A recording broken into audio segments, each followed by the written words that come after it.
AIIMS അനുവദിക്കാൻ സർക്കാർ അനുവദിച്ച സ്ഥലങ്ങളുടെ പട്ടികയിൽ നിന്നും തൃശൂർ പാർലമെന്റ് മണ്ഡലത്തെ ഒഴിവാക്കിയ സംഭവത്തിൽ ബിജെപി പ്രതിഷേധ ധർണ സംസ്ഥാന general secretary M T Ramesh ഉദ്ഘാടനം ചെയ്ത് സംസാരിക്കുന്നു. തത്സമയം അത് നീറ്റ് ഉൾപ്പെടെയുള്ള എല്ലാ പരീക്ഷകളും കുറ്റമറ്റ രീതിയിലാക്കാൻ, പരീക്ഷാ സമ്പ്രദായത്തിന്റെ വിശ്വാസം തകർക്കാൻ, ചോദ്യോത്തര ചോർച്ചകൾ ഭാവിയിൽ ഉണ്ടാകാതിരിക്കാൻ വേണ്ടി പരീക്ഷാ സംവിധാനത്തെയും വിദ്യാഭ്യാസ മേഖലയും ആകെ പരിഷ്കരിക്കാൻ ആവശ്യമായ ഒരു ബിൽ ഈ നടപ്പ് സമ്മേളനത്തിൽ കൊണ്ടുവരാൻ കേന്ദ്ര ഗവൺമെന്റ് ആഗ്രഹിക്കുന്നു എന്ന് നേരത്തെ കേന്ദ്ര സർക്കാർ പറഞ്ഞിട്ടുണ്ടല്ലോ. നിങ്ങൾക്ക് അതുവരെ കാത്തിരിക്കാമായിരുന്നില്ലേ? എന്തേ കാത്തിരിക്കാൻ തയ്യാറാകാഞ്ഞത്?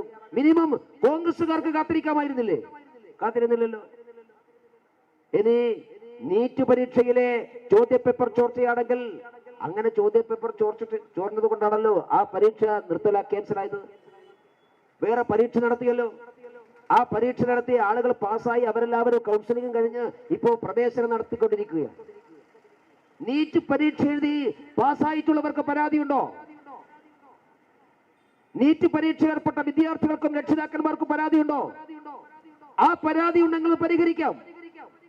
പക്ഷെ നീറ്റ് എന്താണെന്ന് പോലും അറിയാത്ത, 4ാം ക്ലാസ്സിന്റെ വിദ്യാഭ്യാസം പോലും അറിയാത്ത സാമൂഹ്യ വിരുദ്ധർ വിദ്യാർത്ഥികളുടെ പേര് പറഞ്ഞ് അഴിഞ്ഞാടിയാൽ അവരെ വിദ്യാർത്ഥികളായിട്ട് കണക്കാക്കാൻ ഈ രാജ്യം ഭരിക്കുന്ന ഭരണകൂടത്തിന് സാധിക്കുകയില്ല എന്ന ഓർമ്മപ്പെടുത്തലാണ് കഴിഞ്ഞ കുറെ ദിവസങ്ങളായി രാജ്യ തലസ്ഥാനത്തുള്ളത്.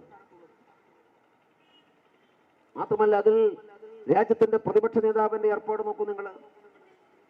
രാഹുൽ ഗാന്ധി ഉത്തരവാദപ്പെട്ട രാഷ്ട്രീയ നേതാവല്ലേ? രാജ്യത്തിന്റെ പ്രതിപക്ഷ പാർട്ടിക്ക് നേതൃത്വം കൊടുക്കുന്ന